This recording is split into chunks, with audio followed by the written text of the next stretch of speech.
3 মাসের স্থগিতাদেশ শেষ হওয়ার আগেই 7 জুলাই বাংলাদেশের উপর 35% রেসিপ্রোকাল ট্যারিফ আরোপ করেন যুক্তরাষ্ট্রের প্রেসিডেন্ট ডোনাল্ড ট্রাম্প। ভিয়েতনামের ক্ষেত্রে এ হার 20%। ভারতীয় গণমাধ্যমগুলোর দাবি দেশটির উপর পাল্টা শুল্ক আরোপ হতে পারে 20% কম। চীনের পণ্যে যুক্তরাষ্ট্রের রেসিপ্রোকাল শুল্ক অগাস্ট থেকে 34% হারে আরোপ হতে পারে। তবে চীন ব্রিক্সের সদস্য হওয়ায় এ শুল্ক হার আরও বাড়ার সম্ভাবনা রয়েছে। প্রতিযোগী দেশগুলোর তুলনায় শুল্ক হার অনেক বেশি হওয়ায় যুক্তরাষ্ট্রে বাংলাদেশের পণ্য রপ্তানিকারকদের উদ্বেগ বাড়ছে। তারা বলছেন, শুল্ক পরিস্থিতি শেষ পর্যন্ত কি দাঁড়ায় তা না জানা পর্যন্ত নিশ্চিন্ত হতে পারছেন না তারা। অর্থমূল্য বিবেচনায় বাংলাদেশ থেকে যুক্তরাষ্ট্রে রপ্তানি হওয়া মোট পণ্যের 87%ই তৈরি পোশাক। রপ্তানি উন্নয়ন ব্যুরো ইপিবি ও জাতীয় রাজস্ব বোর্ড এনবিআর এর তথ্য অনুযায়ী যুক্তরাষ্ট্রে রপ্তানি হওয়া বাংলাদেশের প্রধান পণ্যগুলোর মধ্যে তৈরি পোশাক ছাড়া রয়েছে হেডগিয়ার, জুতা, অন্যান্য বস্ত্রপণ্য, পালক এবং পালক দ্বারা তৈরি সামগ্রী, চামড়াজাত পণ্য, মাছ, শস্যদানা, প্লাস্টিক পণ্য, আসবাব প্রভৃতি। এসব খাত সংশ্লিষ্টরা এখন বড় উদ্বেগে দিন কাটাচ্ছেন। তবে স্বভাবতই দেশের পোশাক শিল্পোদ্যোক্তাদের দুশ্চিন্তা অন্যদের চেয়ে বেশি। পোশাক খাতের উদ্যোক্তারা আগে থেকেই বলে আসছিলেন, যুক্তরাষ্ট্রের বাজারে বাংলাদেশের প্রধান প্রতিযোগী দেশ 4টি: চীন, ভিয়েতনাম, ভারত ও পাকিস্তান। বাংলাদেশের উপর পাল্টা শুল্কের প্রভাব নির্ভর করছে প্রতিযোগী দেশগুলোর উপর কী হারে শুল্ক আরোপ হচ্ছে তার উপর। নিট পোশাক প্রস্তুত ও রপ্তানিকারকদের সংগঠন বিকেএমই এর সভাপতি মোহাম্মদ হাতেম বণিক বার্তাকে বলেন, পণ্যের চাহিদা থাকলেও ক্রেতারা রপ্তানিকারক দেশের উপরে শুল্কের বোঝা চাপানোর চেষ্টা করবে, যা অনৈতিক। দিন শেষে ভুক্তভোগী হবেন ভোক্তা, আর মূল্য কমানোর চাপ বাড়বে রপ্তানিকারকদের উপর। ক্রেতাদের তাৎক্ষণিক প্রতিক্রিয়া স্বরূপ দেখা যাচ্ছে পোশাক রপ্তানিকারকদের চলমান ক্রয়াদেশ থেকে জাহাজীকরণ হওয়ার অপেক্ষায় থাকা চালান স্থগিত করা হয়েছে।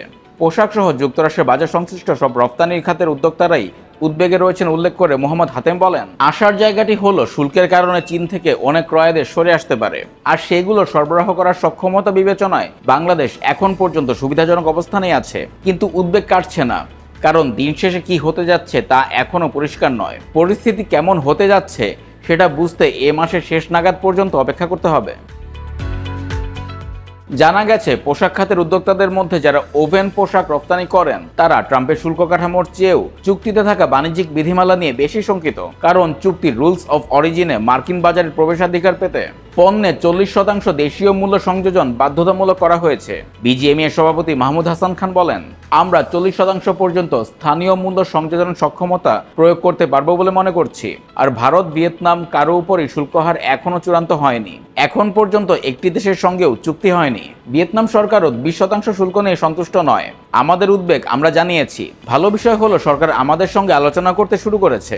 ভিয়েতনাম বা ভারতের চেয়ে 2 বা 3% বেশি শুল্ক আরোপ হলে বাংলাদেশের জন্য ওকে, কিন্তু পার্থক্য 3 বা 5% বেশি হলে বাংলাদেশ থেকে ব্যবসা সরে যাবে। তবে সব ব্যবসা চলে যাবে এমনটা নয়। যুক্তরাষ্ট্রে মোট $8 বিলিয়ন পণ্য রপ্তানি থেকে যদি $3 বিলিয়ন কমে যায়, তাতেও বাংলাদেশের অনেক কারখানা বন্ধ হয়ে যাবে। যে কারখানাগুলো যুক্তরাষ্ট্রের বাজারের উপর বেশি নির্ভরশীল তারা বিপদে পড়বে। বাংলাদেশ মূলত কম দামের পোশাক পণ্য বেশি প্রস্তুত করে। ভিয়েতনাম যদি যুক্তরাষ্ট্রের সবচেয়ে বেশি শুল্ক সুবিধাপ্রাপ্ত হয়, তাহলে দেশটিতে ক্রয়াদেশ মূলত আসবে চীন থেকে, কারণ চীন বেশি দামের পোশাক পণ্য বেশি উৎপাদন করে। ফলে বাংলাদেশের সক্ষমতার যে ক্ষেত্র, অর্থাৎ কম দামি পোশাক, সেটি হাতছাড়া হওয়ার কারণ নেই। সমস্যা হবে যদি বাংলাদেশের চেয়ে সুবিধাজনক অবস্থানে থাকা দেশের মধ্যে ভারত ও পাকিস্তানও থাকে।